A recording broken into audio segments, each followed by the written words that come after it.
Hello and welcome to UX Leadership by Design. I'm Mark Baldino, your host. I'm also the co founder of Fuzzy Math. Fuzzy Math is the user experience design consultancy that brings consumer grade UX to business applications for B2B and enterprise tools.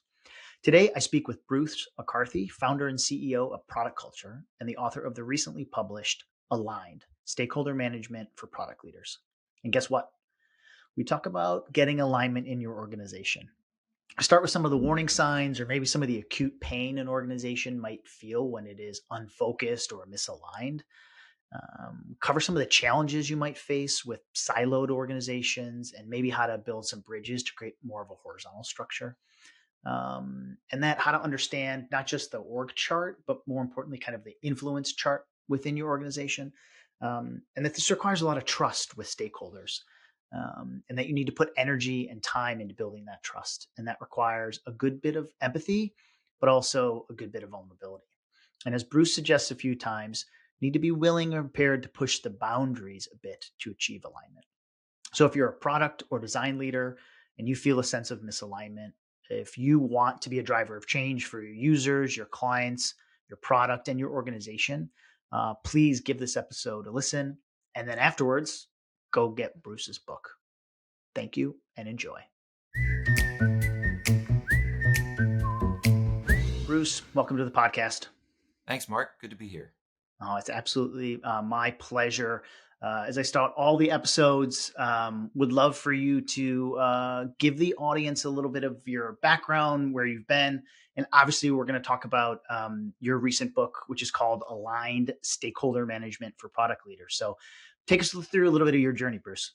Well, for many years, like a lot of your listeners, I was in product or related disciplines. I've been officially or unofficially in charge of product management, design, engineering, agile enablement, partnerships, marketing, everything.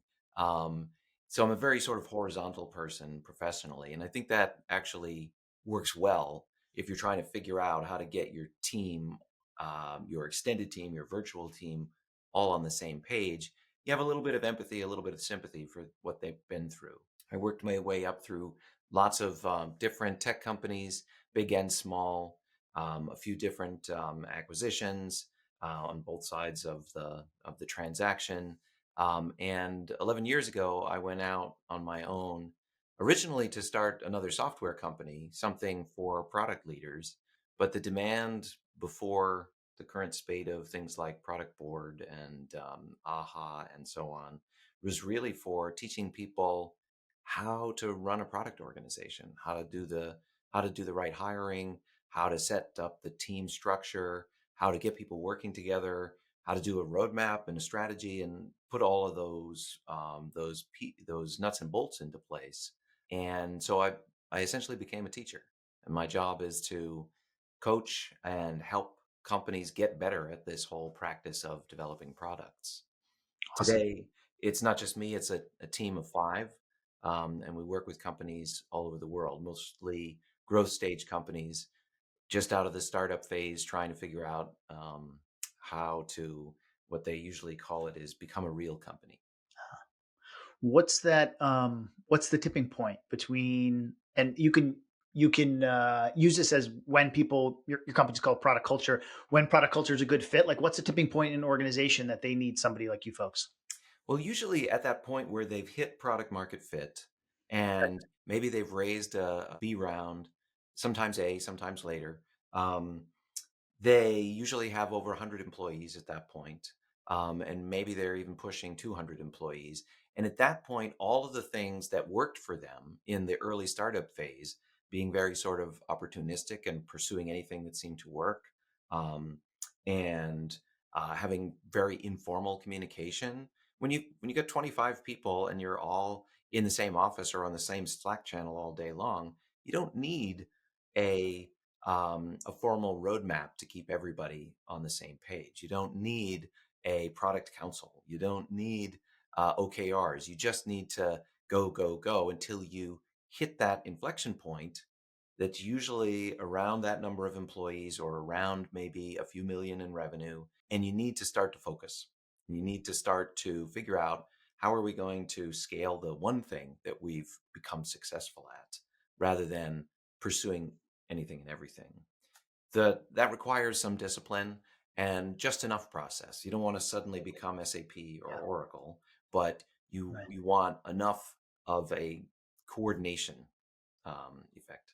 So I like to think about like acute pain that these organizations, or I'll selfishly as a consultant myself, or somebody that runs a consultancy, like I'm looking for acute pain in terms of like, this is the problem I can solve. Like those organizations you mentioned, lack of focus, is it lack of traction?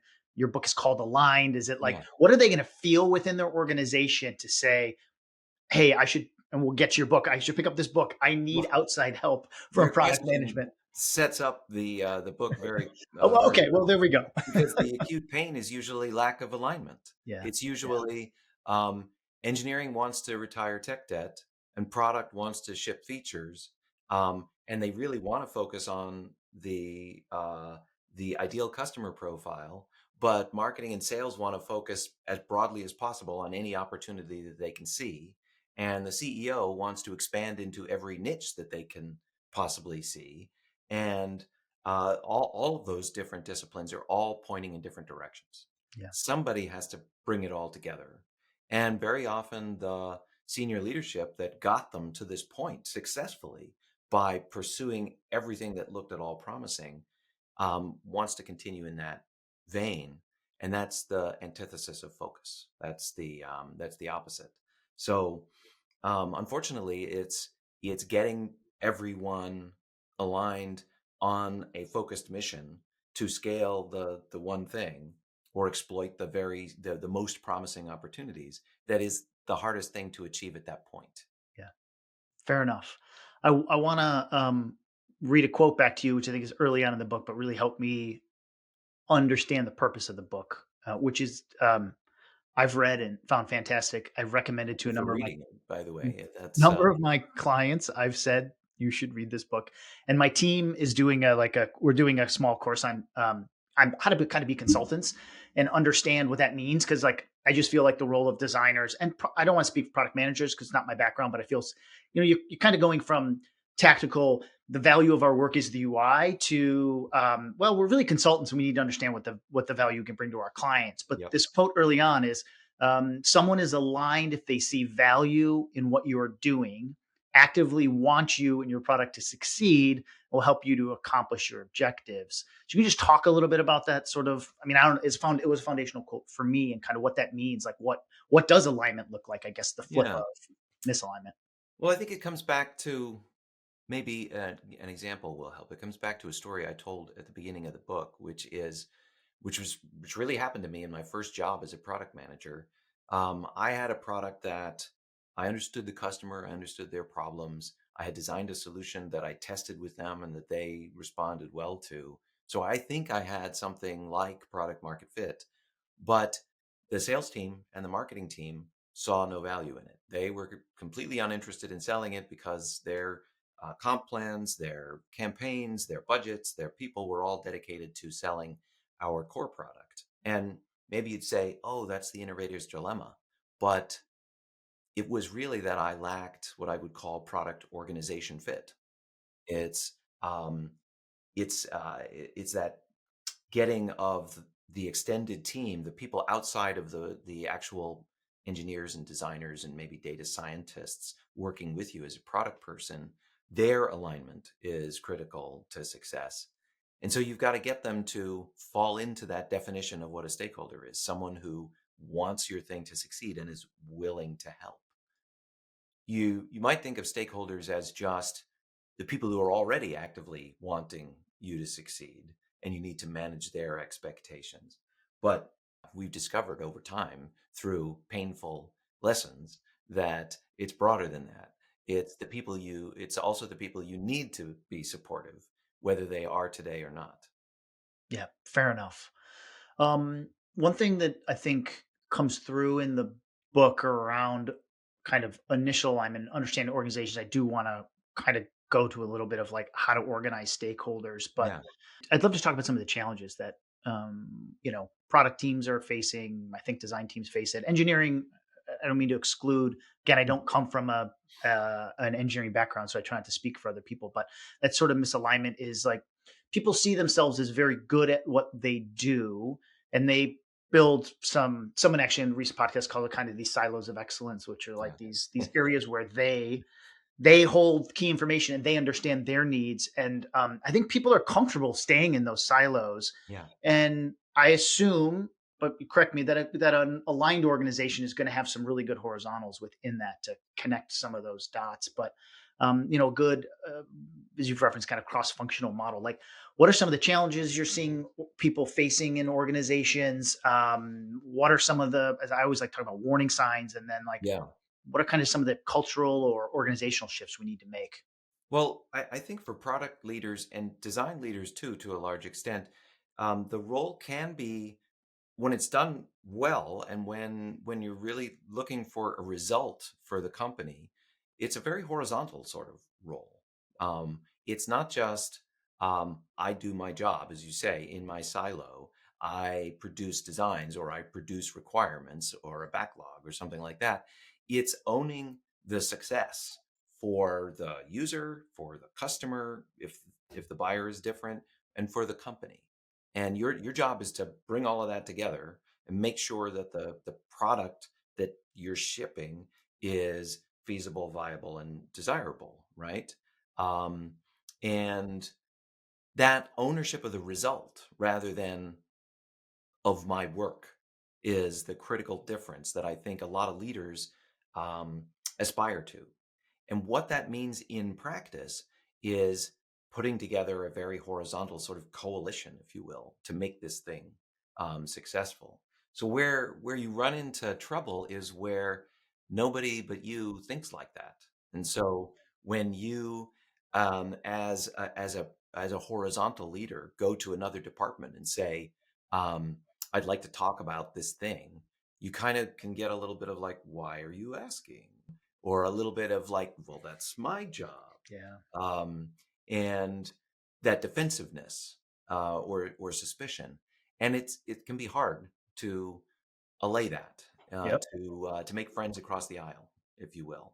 Um, we talk about a few techniques to try to break down those silos. One is when you get defensiveness or seemingly illogical arguments from people, to be genuinely curious, to just ask a whole lot of questions and be empathetic and keep asking questions, open-ended questions until you feel that you understand and can repeat back to the other person their point of view.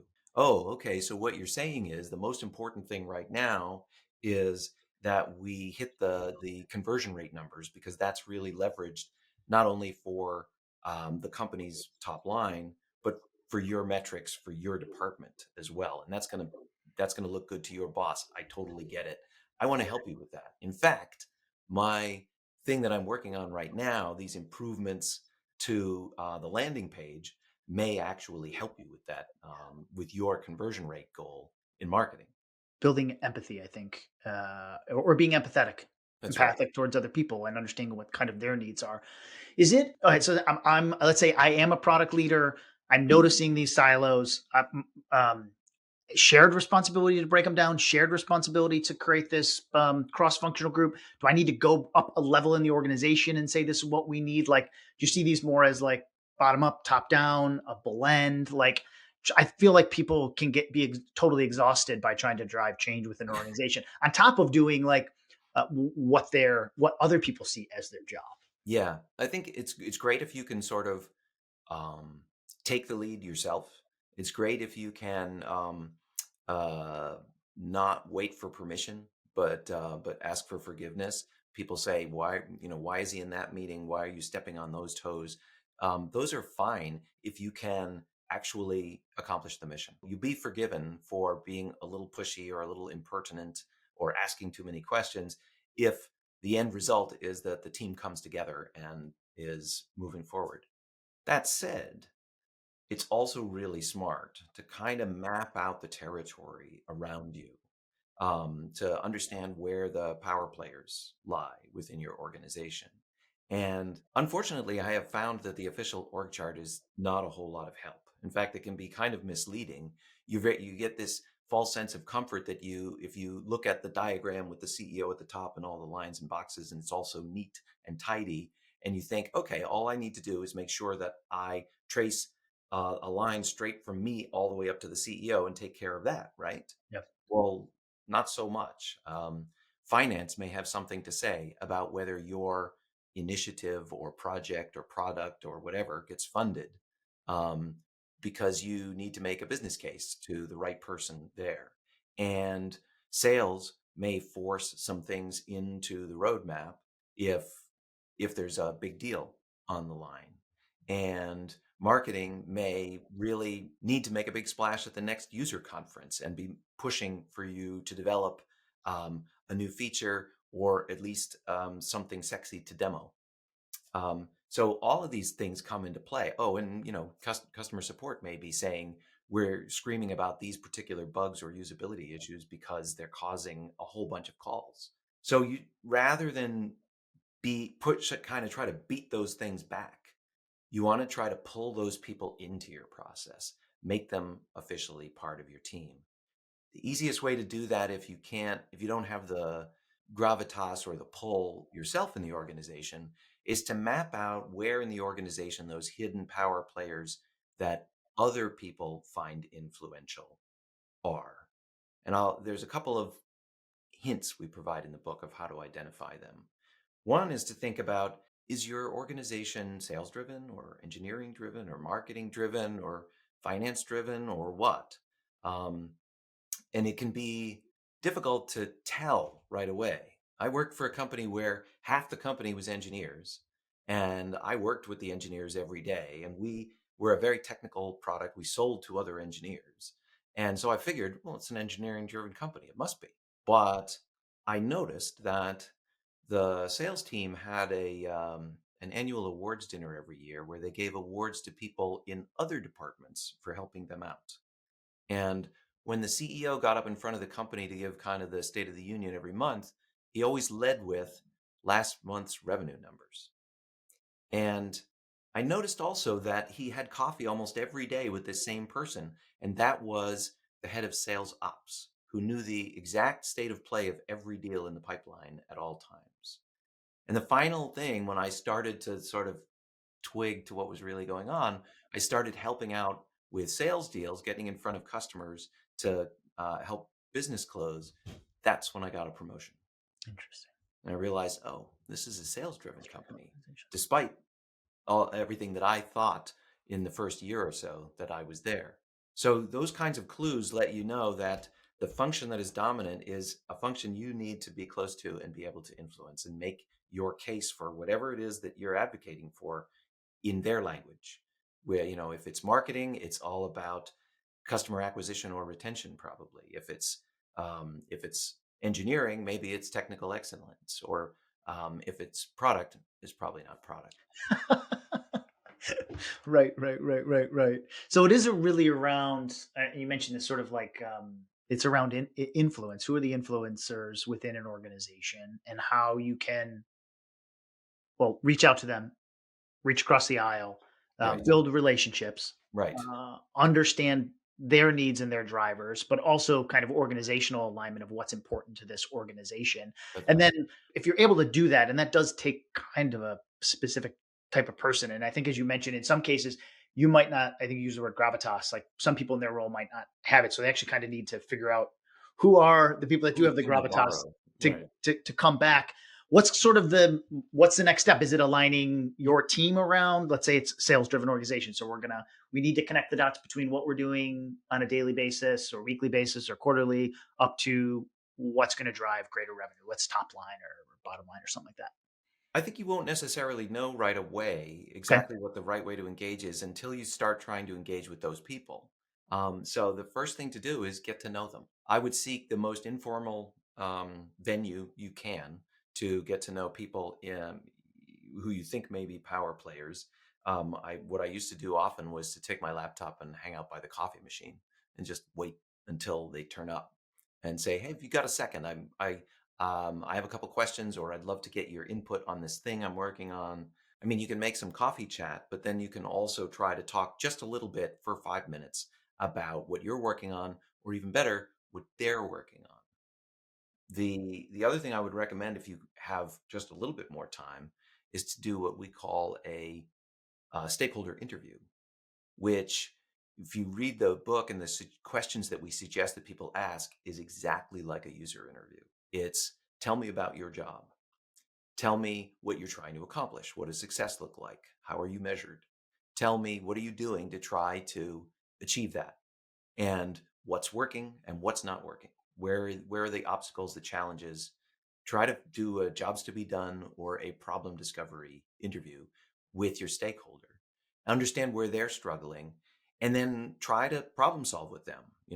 Try to be a little bit of a helpful consultant, and maybe something that you're working on can actually help them. You can personally help them, like when I went on sales calls and I used it as an excuse to do customer research at the same time. So I was serving my own needs as well as theirs.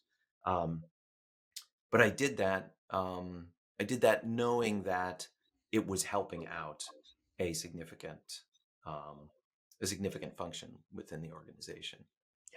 Yeah. It sounds like you have to be, if you want to drive alignment, right? There's a group of people who might not, but if your goal, if you're sitting in an organization, you're listening to this right now, and you feel a little bit of misalignment, there is outreach, there is helping out people around you. As you said, like doing a stakeholder interview that is just about understanding their jobs and the pain points they have, their stakeholder journey, right? Not the client end user journey, but their Right. stakeholder journey. That's a time and effort that you have to be willing to put into these It activities. is. It is. And if you're if you're in a tiny company, if you're in a 40-person company, it's sort of easier. It happens naturally. Yep. You're probably running into each other at the coffee machine anyway. People naturally develop lunch groups and things like that if they're there in person, or they seek opportunities to all get the whole team together if they're remote. Um, but the bigger the organization gets, the harder it is for those things to just happen naturally. And so you have to, like you said, you have to deliberately spend the extra time. Yep. When you've got a new group of stakeholders, I think it's super important to try to meet everyone in person at least once, face to face. There's this weird phenomenon that I've observed that other people are not quite real to us as long as they are just a voice on a call or even pixels on Zoom. That they don't become real until we can shake hands or until we can share a cup of coffee. Then they're your friend and you don't want to disappoint them. Interesting.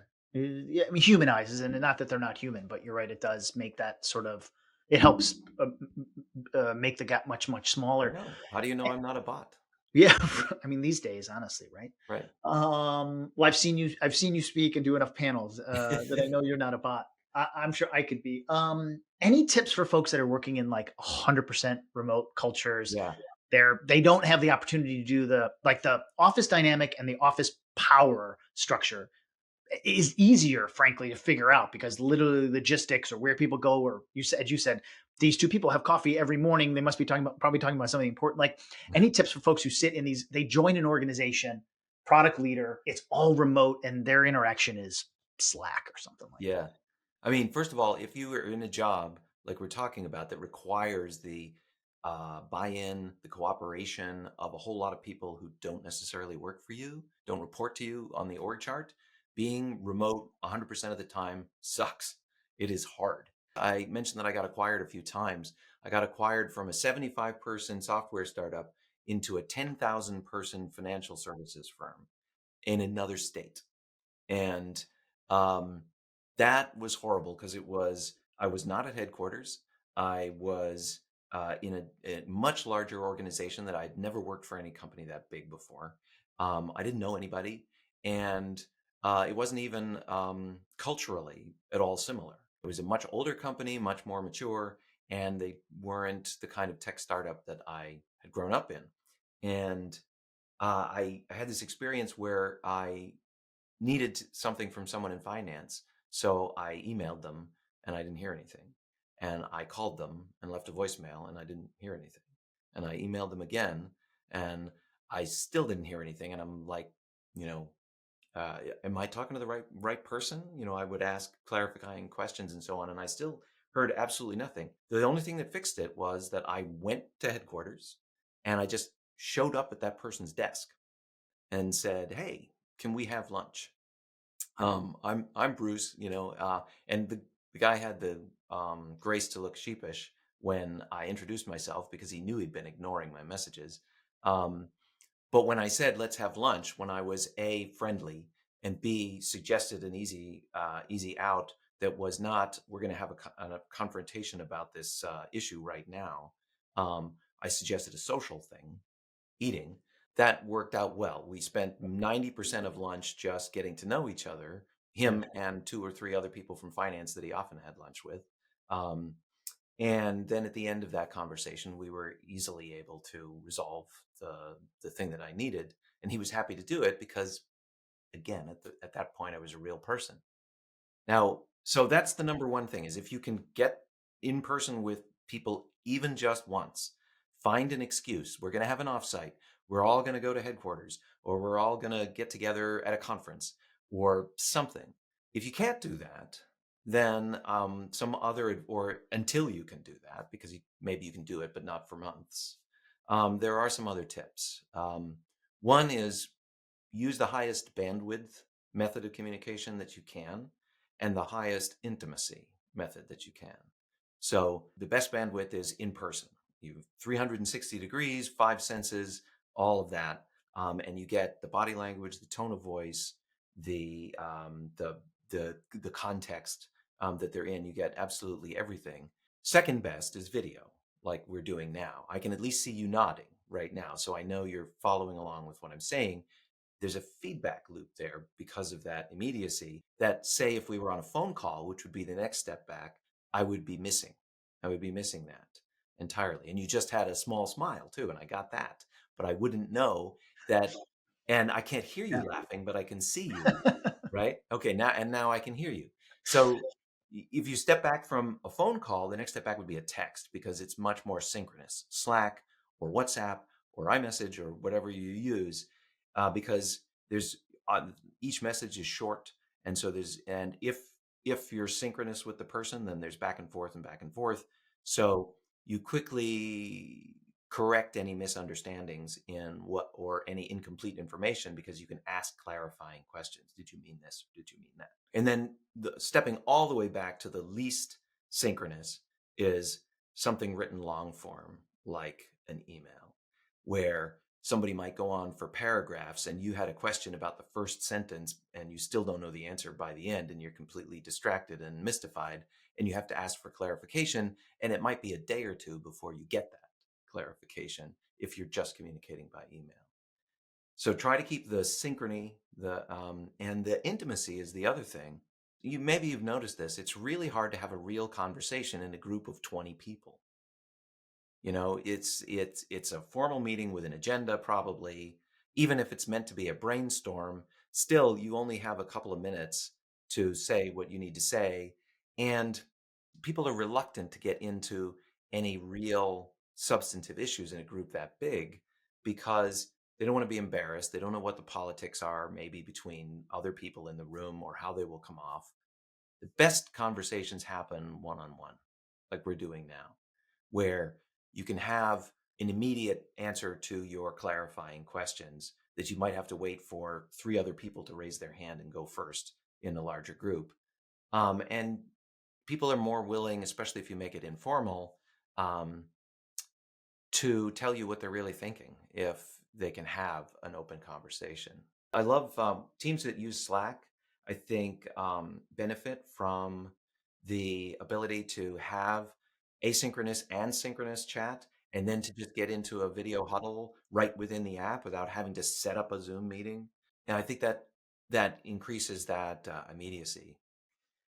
The last bit of advice on remote I would give is to push the envelope on actually pinging people directly who may be highly placed in your organization that maybe you're a little reluctant to bother them or interrupt them because maybe you think they don't know who you are, that there are cultural norms within different organizations, and you don't want to completely go against them, but push the envelope just a little out of your comfort zone and text the CTO and say, "I like what you said in the departmental meeting the other day, and I just have a quick follow up question." It can't hurt. Melissa, my co-author, did that with the CTO at Wayfair, where she worked at the time, 5,000 person company. Um, and he said, glad you enjoyed the presentation. Thank you for your question. Let me refer you to so and so who can give you the proper answer. So it wasn't a long interaction, but she Mhm. got an answer in 5 minutes. Yeah. And now he knows who she is. Yeah. I mean, that's impressive. It does take a little bit of effort and energy, but there's something you talk about in the book, which is vulnerability, and that's a vulnerable spot to put in, specifically if you don't know the CTO or CEO or somebody in the C-suite or senior leadership. There's a lot of different leadership styles. Yeah. And I think, you have a quote from Brene Brown, which is encourage vulnerability, not by oversharing, but by talking about what's really going on, being willing to take on risk and accepting responsibility of failure. Yeah. And another quote I like from Brene Brown is that vulnerability is the birthplace of innovation, creativity, and change. And I'm not here to, you know, go be vulnerable, like, right? Like, that's really hard. People have to make that decision on their own. But Yeah. it's good to know that there's examples out there that when you do that, you do, in order to build trust with people, you probably do need a level of vulnerability, and that's going to kind of build a stronger bridge, and that's a way that you as a person can push forward and hopefully help your organization push forward. When you show vulnerability, you're showing trust in the other person to not abuse whatever confidence that you've given them, even if that confidence is simply saying, actually, I don't know the answer to that question. I will try to find out for you. Doesn't have to be something deeply personal. Um, it can even be, you know what, I actually really hate coffee, which, would be an unusual thing to say. Most people like coffee. Um, but that's a peculiarity, and makes you a little bit vulnerable, makes you human, and so other people are likely to reciprocate, and you find out more about them. And if you and this other person are successively giving just a little bit more humanity to each other through this, that's how you become confidants. That's how you get to trust each other. And so when you say, I really need your help on this project, they're more likely to say yes in that situation. We took a lot of inspiration from Brene Brown in the trust part of the book in particular. Her stuff is amazing. Another author that I would highly recommend is Erin Meyer. Wrote a book called The Culture Map, Okay. and it's about how different cultures typically differ along predictable lines in different aspects of social interaction. One of those is willingness to be direct and honest. She has a spectrum she calls high context versus low context, um, or cultures. In a low context culture, people don't expect you to read between the lines. They are direct. They say, I'm having a bad day today. Bear with me. Whereas in a high context culture, you're expected to deduce what's going on. You're expected to figure out the context and read between the lines. So, very people often say that the Japanese and many other Asian cultures are high context, or they're very indirect in what they say, and they expect you to figure it out for yourself. I would say, on average, the English are more, they're known for being polite. What we mean by polite is softening the message, being a little bit indirect. Um, Whereas Americans are known for being more direct than that, a little bit more transparent, a little bit more honest, but not as direct and honest as, say, the Danish, or the Dutch or the Israelis. The reason I bring this up is you have to recognize that you're operating within a set of cultural expectations in terms of how vulnerable and how direct and how honest you can be, how much you can point out, or how aggressively and directly you can point out the elephant in the room. Yeah. And I would encourage you, because of all the benefits that you described, that Brene Brown describes, to push the envelope a little bit, to be a little bit unexpectedly more direct than average without being rude Yeah. within that cultural context that you find yourself. Yeah, fair enough. And understanding who, I mean, being vulnerability with a peer versus a stakeholder, Right. C-suite, or a client. Like there's different levels, and kind of, I mean, it would fit into the landscape. There's organizational culture, but then there's kind of maybe the role you're serving and who you're speaking with that is important as well. So, thank you for sharing that. I wanted to do, and I hope this doesn't put you on the spot, but I'm thinking we've talked about some of the challenges and some tips, and I just want to say the book is full of um, advice and stories and frameworks to go from a misaligned, maybe organization that lacks focus to an organization that's aligned. So it's not esoteric. It is can be a playbook if you want it, but I think it's really really good. It's practical and strategic as well. Mm, I work a lot in the UX field, almost primarily, but I work with a lot of product groups. mm, And I often say that the best projects I have are when I have alignment with product, and the worst projects I have are when I have misalignment with product and I'm bringing on a design team. As a way to kind of wrap this up, and again, I hope I'm not putting you on the spot too much, but like maybe a before and after, and like what might a misaligned product and UX mm. team or Right. two groups look like, and then in the flip side of that is like what would an aligned product and Yeah. UX group look like? The most common situation that I run across where there is misalignment between those two is, to oversimplify it, is where the UX team is focused, not incorrectly, but perhaps too exclusively on the user. Mm, And they are focused on, they want to do the user discovery, they want to map out the journeys and the jobs to be done, and they want to make sure that they are constantly advocating for and pushing toward a better and more successful experience for the user. And that's fantastic, and it is necessary, but it is not sufficient for many products to be successful. There also needs to be success in going to market. And that means, in many B2B products, that you have to satisfy the buyer, who may be a different person or a different committee or a different organization from the user. And it's easy for product teams to get caught up in that too, and just thinking about the user, because we're taught, do your user interviews, make sure that you're satisfying the user's needs, make sure the jobs to be done are all taken care of. Um, and that's all correct. But if you can't sell the product because the buyer doesn't see things the same way as the user, then it's still not going to be successful. So where there's fighting between the UX team and the product team, or sometimes even the UX team plus the product team and the sales and marketing teams, um, it's usually at that juncture where, um, well, yes, but we need to also take care of this other stuff, and we cannot always and exclusively prioritize the user. There, that seems to be the rubbing point very often.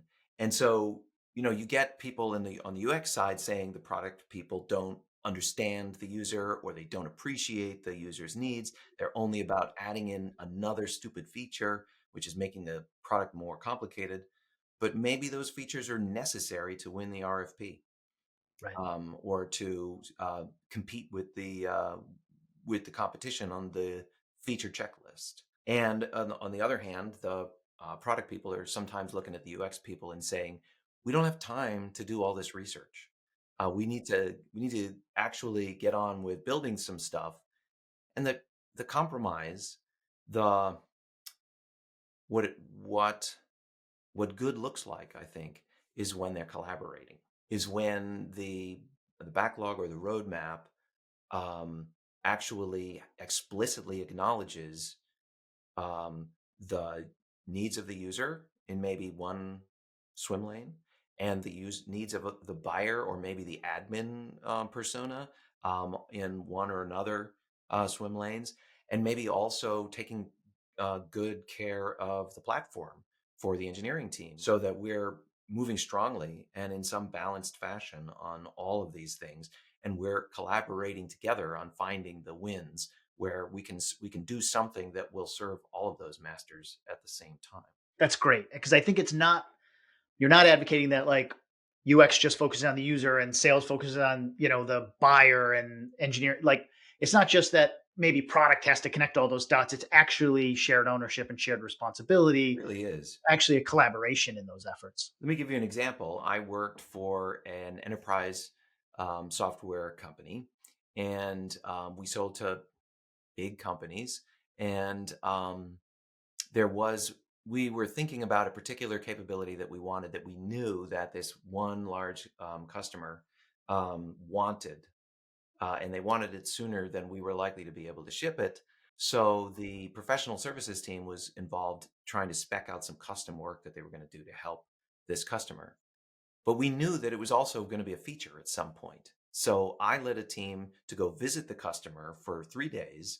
We brought people from professional services, people from design, people from product, and people from engineering all together to this customer. And we workshopped exactly what it was that they wanted the product to do for them. And the professional services team went off and took that as a blueprint for building the custom solution that they needed this year. And the rest of us all went back and said, this is great. We now sort of have a cooperative plan for at least one take on the next version of our product. Right on. Well, I mean, you think you've demonstrated that the final component there is pulling the customer into that process. They can be collaborative as well. You sort of have a cross-functional team that just isn't internal, but includes the client, and that That's right. So talk when we about started prototyping, we were bringing our 100%. mock-ups back to the Yeah. client saying, is this what we were talking about?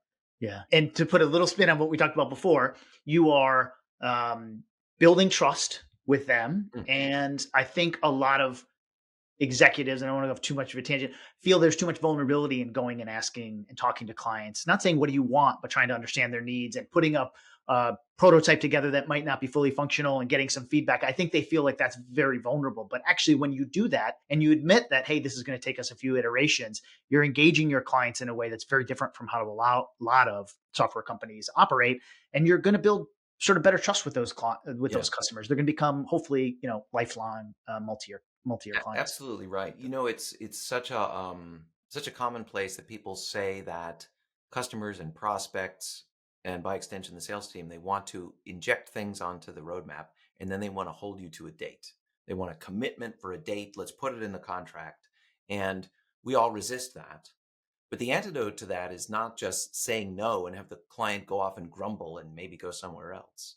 The antidote to that is just what you said. It's bringing them into your process and saying, yeah, we are working on this actually.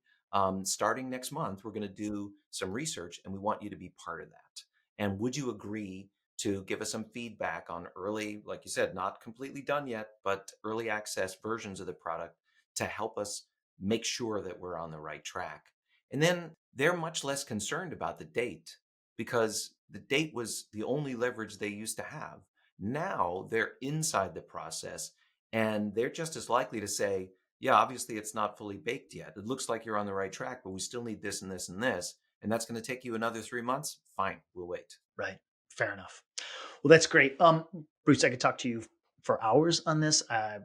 This has been a fantastic conversation. The book is amazing. I'll say it again. Anyone that is in an organization that is unfocused and misaligned, where they're struggling with some components of getting people, I'll just say generalization, on the same page, or maybe they're in the middle of the journey. The book is a fantastic resource.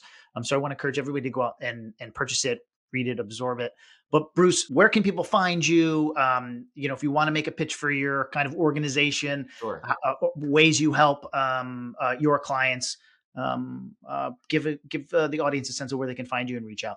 Yeah, so I'll give you three thoughts. One is if you want to learn more about the book, go to alignedthebook.com. And it shows you the book and the table of contents and various parts, and gives you a sense of what you'd be looking for. We have an affiliate link to Amazon, but we also have some free bonus material that, in return for your email address, you can download right away, including something we call the Stakeholder Canvas, which is, I think, a better map of your organization and where the power players sit and what you each need from each other than the org chart. That's completely free. The second thing is if you go to productculture.com, you can learn about what product culture does. We work with growth stage companies all over the world, providing coaching and advising and training for product teams. Our job is to help companies get better at the product discipline. We also help with hiring in those companies where they Good. need to add to the team. Um, and then the last thing I wanted to suggest is that I'm on LinkedIn. I've sort of abandoned Twitter, like many people, and so if you follow me there, you'll see everything that we're working on. Awesome. Well, we will include links to all of those. I'll obviously at you on LinkedIn and Product Culture when we publish the episode. But I just want to say thank you very, very much for your time and energy. Thanks for putting this book into the world and following up and explaining it to kind of the audience how they can, find their way to a more aligned organization. So thanks very much for your time, Bruce. Yeah, my pleasure. I like talking about this topic everywhere I go. People thank Melissa and I for writing it because it's the hardest part of their jobs, Yeah, and there's not a lot of guidance out there for it. that's awesome. Well, much appreciated. Thanks again. Thank you.